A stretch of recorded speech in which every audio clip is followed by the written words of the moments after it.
교독하도록 하겠습니다. 제가 먼저 읽겠습니다. 한 선지자가 이스라엘의 아합 왕에게 나아가서 이르되 여호와의 말씀이 네가 이 큰 무리를 보느냐 내가 오늘 그들을 네 손에 넘기리니 너는 내가 여호와인 줄을 알리라 하셨나이다. 야합이 이르되 누구를 통하여 그렇게 하시나이까 대답하여 하되 여호와의 말씀이 각 지방 보관의 청년들로 하리라 하셨나이다. 야합이 이르되 누가 싸움을 시작하라 누가 여호와니라. 아합이 이에 각 지방 고관의 청년들을 계수하니 232명이요 그 외에 모든 백성 곧 이스라엘의 모든 자손을 계수하니 7,000명이더라. 그들이 정오에 나가니 베라가에서 장막에서 돕는 왕 32명을 나더러 마시고 취한 줄이라. 각 지방의 고관의 청년들이 먼저 나갔더라. 베나닷이 정탐꾼을 보냈더니 그들이 보고하여 이르되 사마리아에서 사람들이 나오더이다 하매 그가 이르되 친하러 나올지라도 사자고 싸우러 나올지라도 사자가 아니라. 각 지방 고관의 청년들과 그들을 따르는 군대가 성읍에서 나가서 각각 적군을 쳐죽이매 아람 사람이 도망하는지라. 이스라엘 증이 아람 왕 베나닷의 말을 받고 말과 더불어 도망하여 피하니라. 같이 읽겠습니다. 이스라엘 왕이 나가서 말과 병거를 치고 또 아람 사람을 쳐서 크게 이겼더라. 아멘. 하나님의 말씀입니다.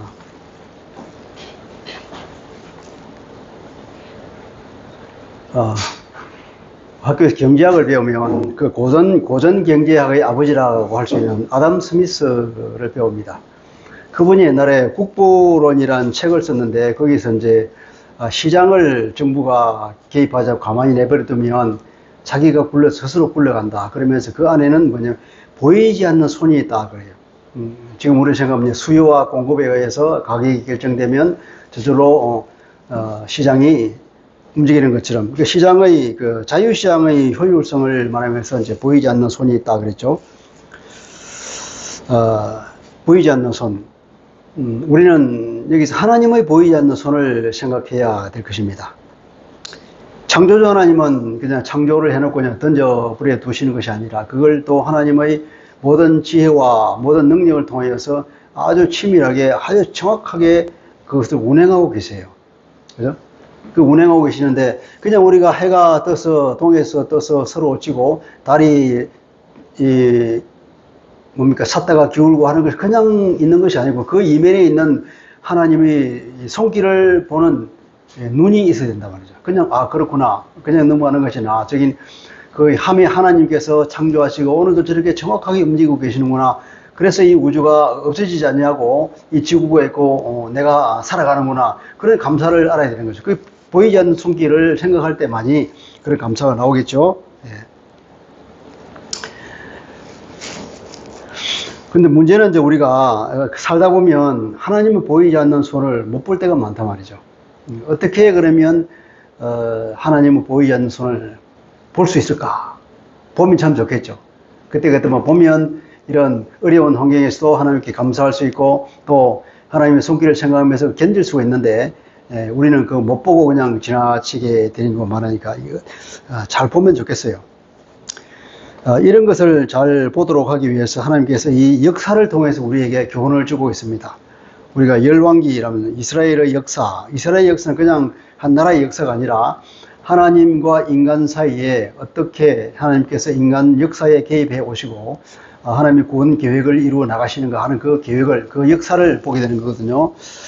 이게 오늘 우리가 이제 열왕기상 20장 일부를 읽었는데, 20장 전체는 이제 큰 전쟁 두 개가 나와 있습니다. 그 전쟁은 주전한 857년경에, 그죠? 857년경에 이스라엘의 북쪽에 있는 아람, 수리아라고 그러죠. 지금 시리아라고 하는데, 다메섹을 중심으로 해서 주변에 있는 모든 그 도시국가들이 연합해서 한 연합국가를 이루고 있는 것이 이제 그 아람이라는 거예요. 수리아라고 하는 아람이 쳐들어왔어요. 그 당시 왕은 이제 베나닷의 아들인 또 다른 베나닷인데, 이 베나닷은 이제 베나닷 2세가 되겠죠. 그러니까 북이스라엘과 이제 이스라엘과 이 아람은 오래전부터 굉장히 라이벌 관계로서 서로 치고 서로 뺏고 그런 사이였다는 거죠. 국경을 가까이 함께 접하고 있으니까. 이때 뭐냐면 이제 이 베나닷이 32명의 왕들과 연합군을 형성해서 쳐들어왔다고 그래요.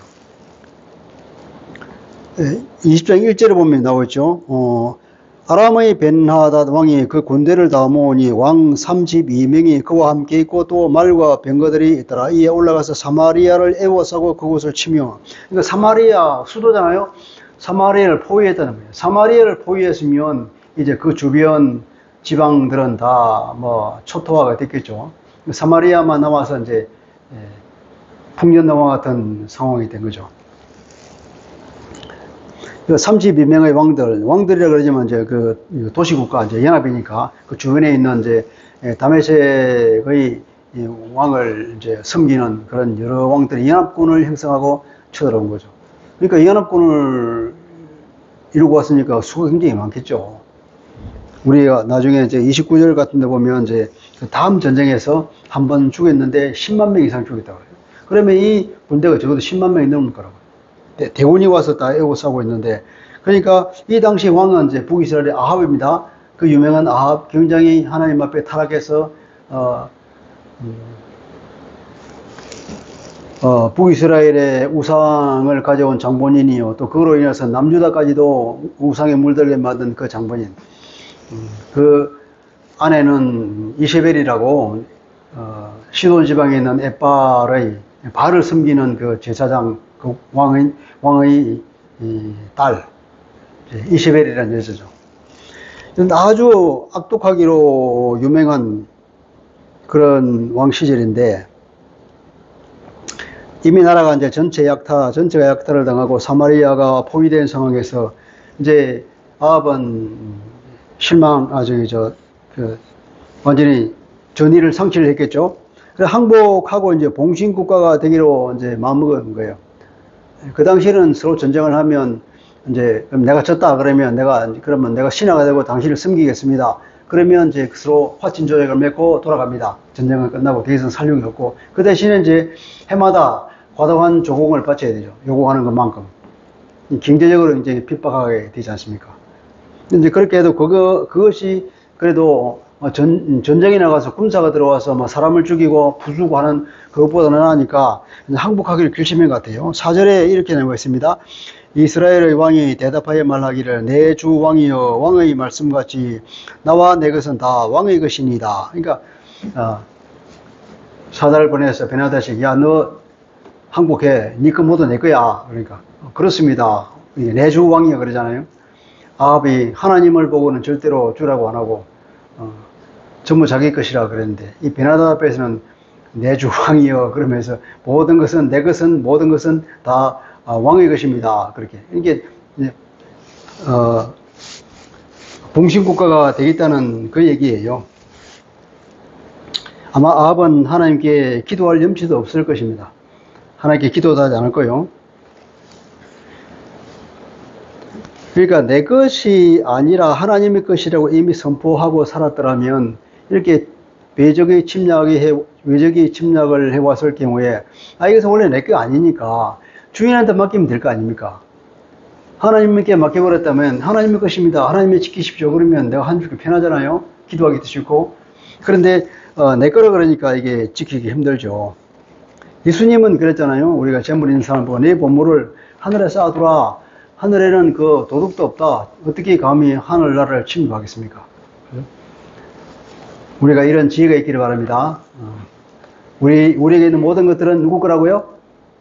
네, 하나님 것입니다. 하나님이 주신 것이고 하나님의 것이고 언제든지 하나님께 가져갈 수도 있고 그렇습니다. 그러나 우리가 열린 마음이 있어야 되겠죠. 베나닷은 이러한 아랍의 항복하는 말에 대해서 아주 한술 더 뜹니다. 5절 6절을 보니까 사신을 또 보냅니다. 사신이 다시 와서 이르되 베나닷이 이르노라 내가 이미 내게 사람을 보내어 말하기를 너는 네 은금과 아내들과 자녀들을 내게 넘기라 하였거니와 내게 넘기라 했다고 하였거니와 내일 이맘때에 내가 내 신하들을 너에게 보내리니 그들이 네 집과 내 신하들의 집을 수색하여 내 눈이 기뻐하는 것을 그들의 손으로 잡아 가져가리라 하니라. 뭔 말입니까? 완전히 와서 철저하게 수색해서 좋은 것은 다 가져가겠다고, 심지어 사람까지도 잡아가겠다는 얘기 아닙니까? 이건 그냥 봉신국가로 항복하겠습니다 그러면 보통 알았어 그러면서 가고 조공만 붙이는 거지. 그 당시에 전쟁의 관리였는데 이 베나다는 정말 무리한 요구를 하죠. 철저한 수색과 약탈을 공언합니다. 매우 악랄하고 잔인한 사람이에요. 사실 이 전쟁을 보면서 우리는 영적 전쟁을 생각하지 않을 수 없습니다. 영적 전쟁에는 바로 이런 거예요. 사탄이 얼마나 탐욕스럽고 집요하고 악랄한지 한번 발을 들여놓으면 완전히 끝장을 냅니다. 그 사람을 완전히 피폐하게 만들어버리는 게 사탄이죠. 그래서 한번 양보하면 무서운 결과가 초래되기 때문에 사탄과의 전쟁에서는 목숨 걸고 싸워서 단 한 발도 내 안에 발을 들이지 못하게 해야 되는 거예요. 한 번 발을 들였다 그러면 이건 굉장히 어렵습니다. 사탄은 절대로 하나에 만족하지 않습니다. 하나 주면 둘 달라고 그러고 둘 주면 셋 달라고 그러고 끝까지 황폐하게 만드는 게 사탄이죠. 이렇게 너무 힘들어지니까 이제 아합이 장로들에게 이제 자문을 갑니다. 장로들을 다 소집하고 자문을 구했는데 8절을 보니까 모든 장로와 백성들이 다 왕께 아뢰되 왕은 듣지도 말고 허락하지도 마옵소서. 그러한 벤하닷의 요구를 듣지 마십시오. 그 요구를 들었다가는 이 땅이 완전히 거덜날 겁니다. 차라리 우리가 목숨 걸고 싸우는 게 낫지 않습니까? 그런 말이죠. 그래서 이제 아합도 용기를 얻었습니다. 그래서 사사에게 그렇게 통지하죠. 9절입니다. 그러므로 왕이 베나닷의 사신들에게 이르되 너희는 내 주 왕께 말하기를, 이때도 이제 최대한 공손하게 말합니다. 네, 그렇게 해서 어쨌든 빨리 전쟁을 끝내기 위해서 최대한 공손하게 내 주 왕께 말하기를, 왕이 처음에 보내서 종에게 구하신 것은 내가 다 그대로 하려니와 이것은 내가 할 수 없나이다 하라 하니 사자들이 돌아가서 보고하니라. 자, 여기 보면 처음에 말한 것과 또 이것은 하며 처음에 구한 것은 뭘까요? 처음은 이제 내가 봉신국가가 되는 거죠. 모든 것은 당신 것입니다. 그러니까 당신이 원하면 언제든 내가 조공을 바치겠습니다 하는 그런 얘기죠. 두 번째 요구한 것은 뭡니까? 와서 완전히 자기가 원하는 데 약탈해가고 사람도 잡아가고 박살을 내겠다는 그 얘기는 내가 도저히 무리한 요구니까 받아들일 수 없습니다. 그런 얘기죠. 그러니까 봉신은 되겠지만 약탈은 너무 가혹합니다. 그런 얘기예요.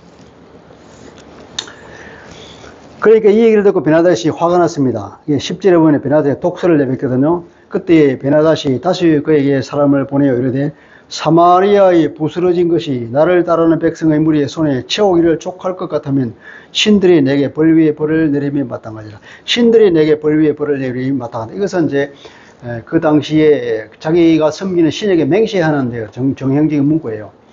여기 보면 사마리아에 부스러진 것, 이게 이제 이 부스러진 것 이렇게 번역했는데 사실은 이게 죄입니다. 죄. 사마리아 이거 사마리아 죄가 나를 따르는 그 백성들 손에 충분할 것 같으면 내가 섬기는 신에게 벌을 받아도 마땅하겠다. 그러니까 이게 사마리아를 내가 완전히 잿더미를 만들어버리고 그 죄가 나를 따르는 백성들의 손에도 차지 않을 것이다. 완전히 그것도 없어질 뻔해요. 혹은 그 죄가 나를 따르는 사람들의 손에 부족해서 더 많은 곳으로 가서 불태워버릴 것이다라는 악한 말을 내뱉고 있죠. 그렇게 말하니까 아합도 기분이 나빴으면 비아냥거립니다. 11절에 이스라엘 왕이 대답하여 이르되 갑옷 입는 자가 갑옷 벗는 자같이 자랑하지 말아라 그랬죠. 자, 갑옷 입는 자는 누굽니까? 갑옷 입는 자는 전쟁에 나가기 위해서 갑옷을 입는 사람이고, 갑옷 벗는 자는 누구죠? 전쟁에서 승리하고 와서 갑옷을 벗는 자 아닙니까? 그러니까 싸워보지도 않고 이겼다고 큰소리 치지 말아라 말이에요. 우리말로 하면은 길고 짧은 것은 대봐야 알지 이 말이죠. 그러니까 베나닷이 이제 작전 개시 명령을 내리죠. 12절입니다. 그때 베나닷이 왕들과 장막에서 마시다가 이 말을 듣고 그 신하들에게 이르되 너희는 진영을 치라 하며 곧 성읍을 향하여 진영을 치니라. 진영을 쳤다는 것은 이제 뭡니까? 군대를 작전을 전개했단 말이에요. 이제 전쟁이 시작되어 있는데 그때 하나님께서 아합 왕에게 하나님의 선지자를 보냅니다. 이제 여러분 그림을 그려봅시오. 아합 왕에게 한쪽에 베나다스는 계속 사자를 보내서 말하는 거예요. 내 요구를 들어라. 내 요구를 들어라. 한편 하나님께서는 하나님의 사자를 보내서 내가 어떻게 해주겠다는 약속을 하는 거예요. 이 아합에게는 이제 두 곳으로부터 계속 말소리가 들리는 거죠. 이 영적 전쟁을 할 때에 항상 두 채널이 있습니다. 한쪽 채널을 통해서 계속해서 사단이 말합니다. 사단이 계속해서 말해요. 압박하고 죽인다고 협박하고, 한쪽에서는 하나님께서는 너가 그것을 물리쳐라. 내가 너를 도와준다. 이런 말을 계속하는 거죠.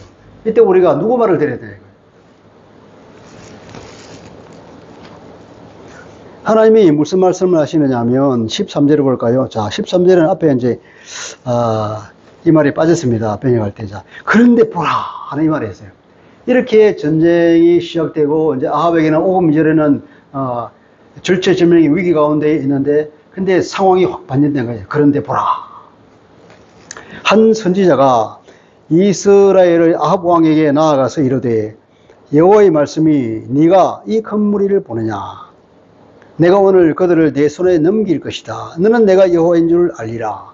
세 마디 말을 한 겁니다. 첫째, 내가 이 큰 무리를 보느냐? 그러니까 10만 명 이상의 대군이 와서 사마리아를 둘러쌌으니까 뭐 하루째 못 무너질 것 같은 느낌이 들죠. 오금이 저릴 거 아닙니까? 이 큰 무리를 보느냐? 이 상황은 현실의 상황은 심각한 거예요. 그런데 하나님께서 말씀하시기를 내가 오늘 그들을 내 손에 넘길 것이다. 베나닷은 이따가 네게 있는 것을 내게 넘기라 이렇게 말했죠. 근데 하나님께서는 뭐냐면 그들을 아합 왕에게 넘겨주겠다. 완전히 거꾸로 얘기를 하는 하나님께서. 근데 이 말은 자세히 번역해 보면은 내게 넘기라 그랬는데 그들을 내 손에 넘길 것이다. 하나님께서 그들을 내 손에 넘길 것이다. 그들은 원문에 의하면 그들이 아니라 그것들입니다. 그것입니다. 그것 혹은 그럼 뭡니까? 그것을 하는 것은 그 많은 군인들, 이 큰 무리를 보고 이제 단수로 받아서 그것이라고 말할 수도 있겠고, 혹은 다른 누구도 아닌 벤하닷 그 자체를 말해서 그를, 남성 단수, 그를 내 손에 넘길 것이다. 하나님께서는 다른 누구보다 바로 벤하닷 왕을 아합 왕 네 손에 넘길 것이다. 이런 어마어마한 얘기를 말씀을 약속을 주시는 거예요. 그러면서 그러면 네가 내가 바로 여호와인 것을 그때에 알 것이다 하는 거죠.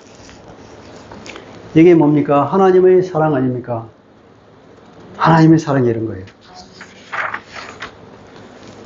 아합이 너무나 어이가 없어서 정말 기적 같은 얘기니까 선지자에게 이제 계속 질문을 합니다. 14절이죠.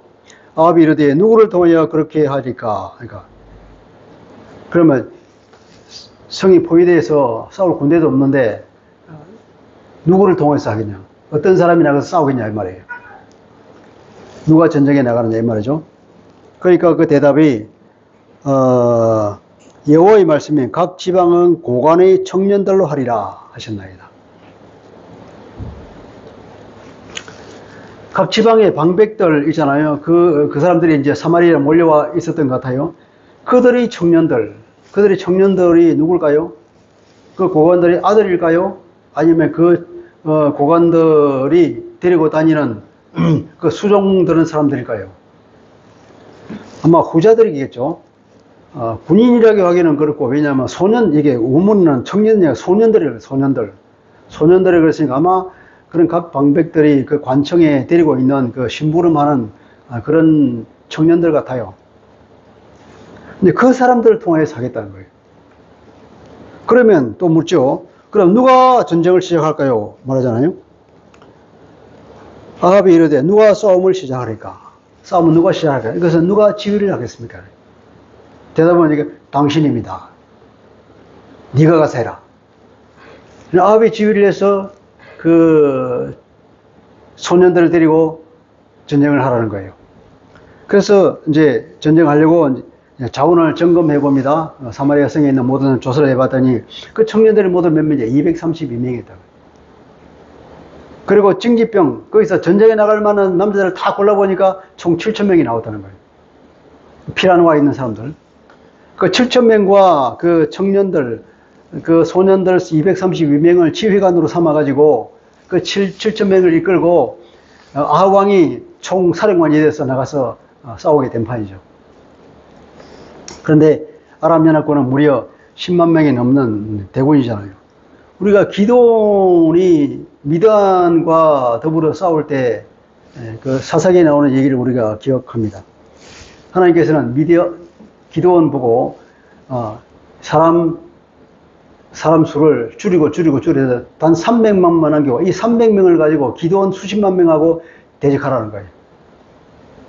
왜 그렇게 하느냐? 네가 수가 많으면 네 힘으로 이겼다고 얘기할까 봐서 사람 줄이는 거예요. 계속 줄여서. 근데 그 300명을 데리고 하나님께서 미디안 수십만 군을 다 죽였거든요. 하나님 하시는 거잖아요. 여기도 그런 것 같아요. 전쟁 경험이 없는 소년들 232명을 지휘관으로 삼고 거기 나와 있는 남자들 다 끄고 나서 7,000명 오합지졸들, 그리고 왕이 직접 나가서 지휘를 하는 이 군대가 있습니까? 수십만 명을 데리고 왔는데 이건 상식으로 보면 상대가 될 줄 아는 거죠. 그런데 이제 전쟁이 시작되었습니다. 16절에 보면 그들이 정오에 나가니, 아니 적은 수로 대군과 싸우면 뭔가 뭐 기습작전을 하든지 뭐 야함을 타든지 뭐 이렇게 해야 되는데 이 정오에 나갔다는 거예요. 아주 평범한 전략을 쓴 거죠. 그냥 정오에 나갔어. 그냥 맞부딪히면 다 죽는 거대. 그러니까 죽으면 죽으라 하고 그냥 나간 거겠죠. 정오에 나가니 베나닷은 장막에서 그냥 술을 마시고 취해 있어. 이게 낮 12시인데 이미 아침부터 술을 마셨던지 벌써 취했어. 누구냐? 그 돕는 왕 32명과 더불어서 마시고 장막에 있으면서 다 취해 있다는 거예요. 그러니까 이 베나닷의 입장에서는 전쟁이 아니에요. 그냥 약탈을 온 것이. 너무나 깔보고 이제 술에 취해 있었다는 거 아닙니까? 그러면서 정탐꾼이 보고를 하니까, 그래, 저들 다 사로잡아라. 화친하러 나오는 사람도 화친하러 나오더라도 사로잡고, 전쟁에 나오더라도 다 사로잡아라. 베나다의 너희 머릿속에는 저들은 전쟁 상대가 아니고 그냥 사로잡는 거예요. 사로잡아서, 죽이지 않고 사로잡아서, 아합이 나한테 말한 그 비아냥거리는 한 얘기. 갑옷 입는 자가 갑옷 벗는 자 같이 자랑하지 말아라는 그 말이 너무나 괘씸해서 이제 아합 왕을 완전히 이제 그 보복을 하겠다는 거예요. 잔인하게 그 포로를 잡아 죽이면서 보복하겠다는 그런 기획 아니겠어요? 그런데 전쟁에 나갔는데 어떻게 됐느냐? 그 청년들이 그들을 따르는 군대가 성읍에 나가서 각각 적군을 쳐주겠다는 거예요. 그냥 아람 사람이 도망했어. 그리고 이스라엘 사람이 더 쫓아가서 죽이니까 아람 왕이 베나닷이 이제 안 되겠지 말을 타고 도망가 버렸다는 거예요. 그거를 보고 있던 아합이 드디어 이스라엘 왕이 나가서 이 아합 왕도 쫄보온 것 같아요. 그 정도 되면은 목숨 걸고 밖에 나가서 앞장서서 지휘해야 될 건데 자기는 안에 있다가 전세가 역전된 걸 보고 그때 나왔습니다. 이스라엘 왕이 나가서 말과 병거를 치고 또 아람 사람을 쳐서 크게 이겼더라.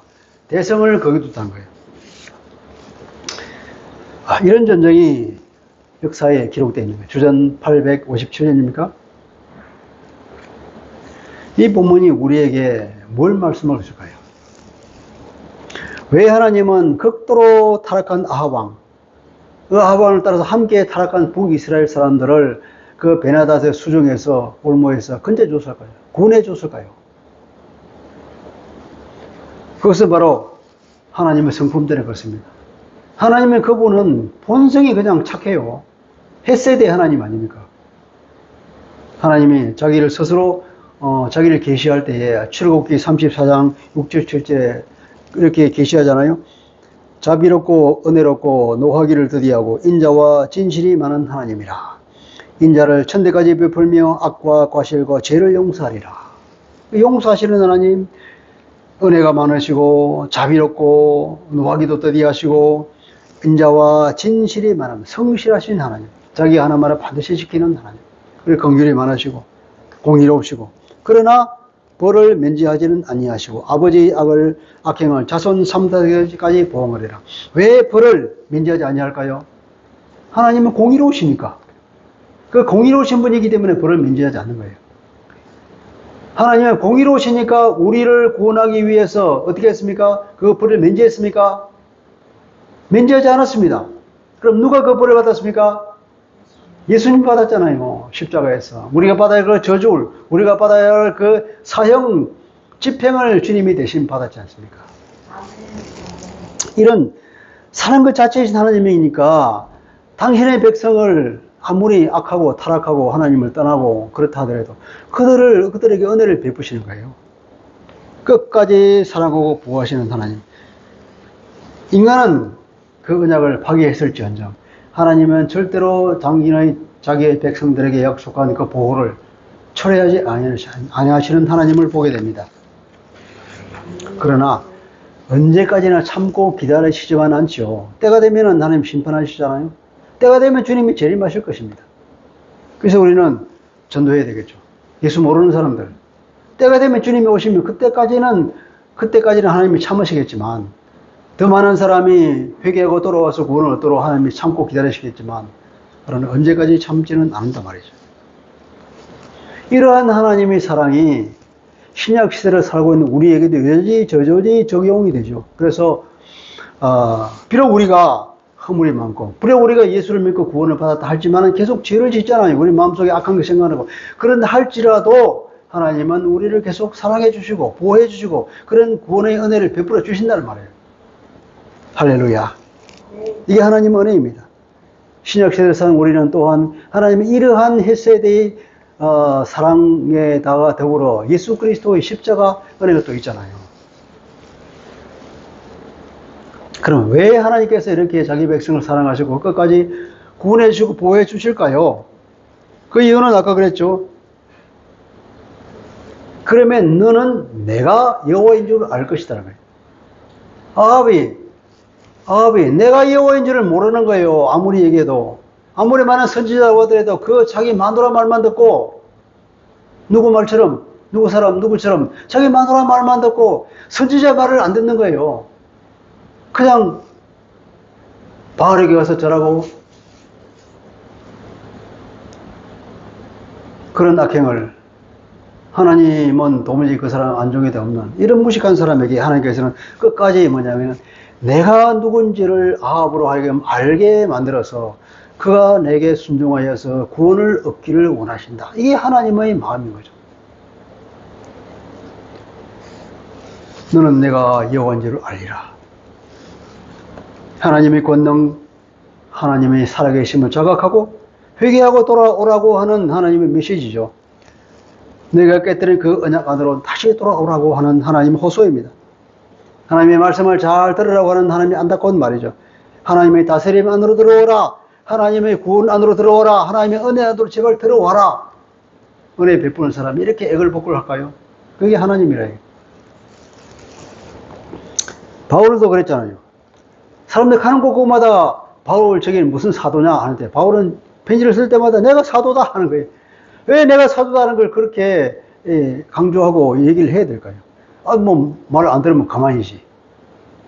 그렇게 말해도 안 들으면 참 돌아설만도 하구만.